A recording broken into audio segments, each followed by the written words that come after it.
ఎముక విరిగినప్పుడు, ఫ్రాక్చర్లు అయినప్పుడు మనలో చాలా మందికి ఏం చేయాలో తోచదు, గందరగోళానికి గురవుతూ ఉంటారు. ఎముకలు అతుక్కునేందుకు మందులు, మాకులు, ఆకుపసర్లు, నాటుకట్టు కట్టించుకోవటానికి మొగ్గు చూపుతూ ఉంటారు. అలా చేయటం మంచిది కాదు.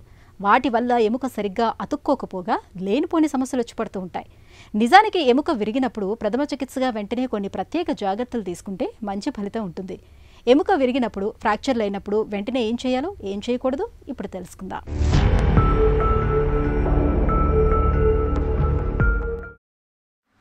ప్రమాదాలు జరిగినప్పుడు లేదా ఎత్తైన ప్రదేశం నుండి క్రింద పడినప్పుడు ఎముకలు విరిగిపోతుంటాయి.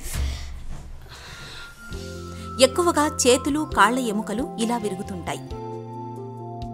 ఇలా ఏ కారణం చేతనైనా ఎముకలు విరగడాన్ని ఎముక విరుపు లేదా బోన్ ఫ్రాక్చర్ అని అంటారు.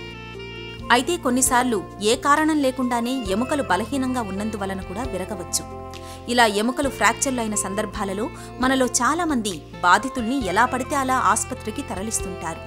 అలా చేయడం వల్ల ఎముకల్లో ఫ్రాక్చర్లు మరింతగా పెరిగే ప్రమాదం ఉంది.